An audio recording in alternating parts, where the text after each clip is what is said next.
Hi, I'm Celine. Welcome back to my channel, and I thought that today I would talk a little bit about my reading goals for the rest of the year. None of these are really set in stone. I just like to have the feeling that I'm slowly chipping away and sort of slowly climbing towards the goals that I would like to achieve. The first goal I have is to tackle my rather embarrassingly large TBR, specifically my physical TBR. I don't really count the ebooks I own or something like that. I just mean like the actual physical books that I have. I love collecting books and I particularly love looking for deals, so I really love going to secondhand bookshops. I like browsing through eBay just to see if I can find a nice deal. But I also want to make sure that the books that I own are actually read. Like, I enjoy the physical collecting of books, but I also want to make sure that I use them for their intended purpose, i.e. actually reading the contents. I've tried tackling this in various ways over the years, and the way I'm doing it right now, because I've tried many things, including book buying bans, that was just awful, so I'm not going to do that.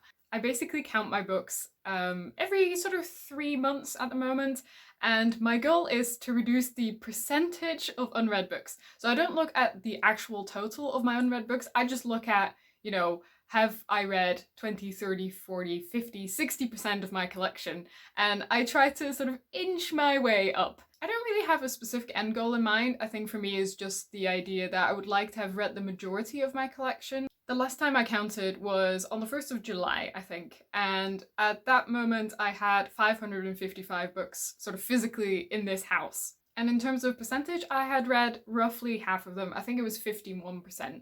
For the remainder of the year, therefore, I would like to sort of keep improving my percentage. Over the first half of the year, I sort of improved it by, I think, about 2%, which truly isn't a lot, but when you've got a large collection, sort of reading through it does take a little bit of time, and I do keep buying books. So it's about finding a sort of balance between these sort of books coming in as well as reading the books that I own. I usually read between 50 and 100 books a year, so to me, my to be read pile still feels fairly manageable. I know that some people are trying to get to TBR 0 and not have any unread books on their shelves.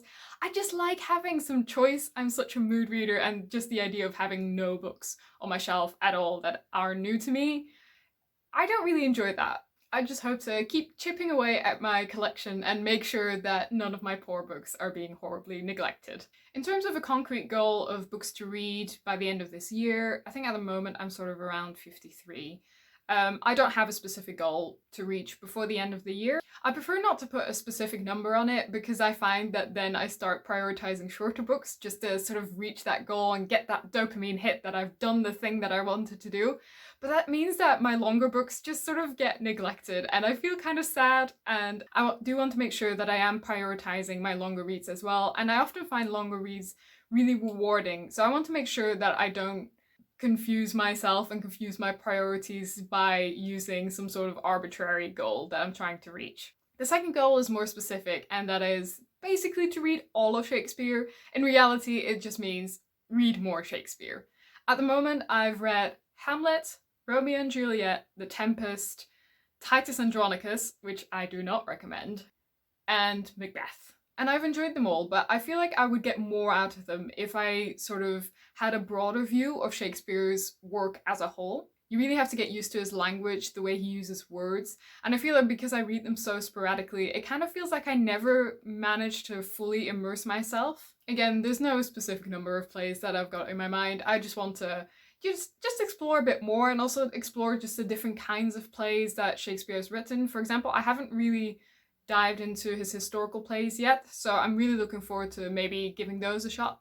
Luckily for me, there's an event running in September which is called Shaketember, during which people will read Shakespeare, read about Shakespeare, all that kind of fun stuff.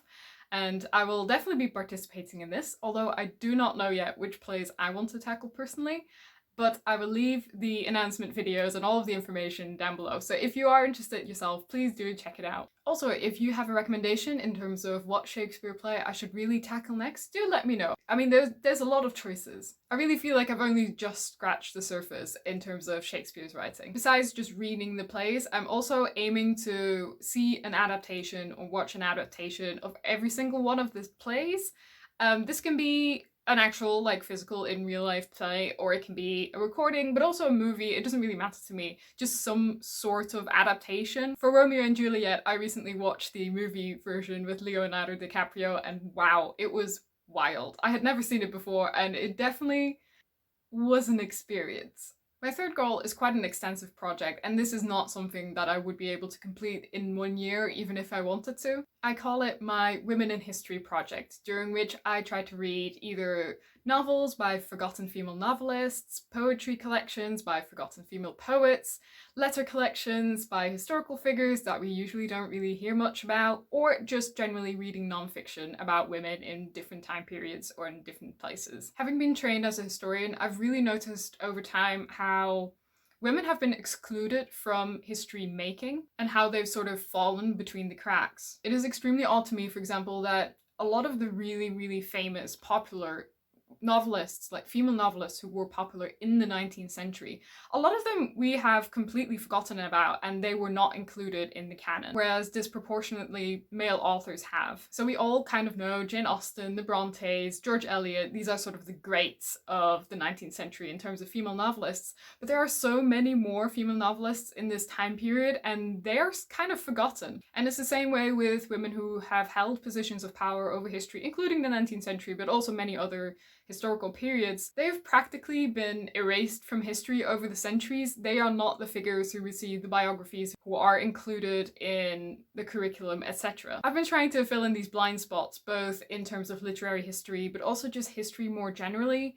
And it's been immensely rewarding, and it's also just really exciting. You really do feel like you're uncovering a hidden gem. I'm really looking forward to making more videos about this topic as well. So if you have a favorite obscure female figure in history, or female author, poet, artist, doesn't really matter, let me know and I would love to sort of include it in my Women in History project. And I'm not really limiting myself to a certain time period or certain figures.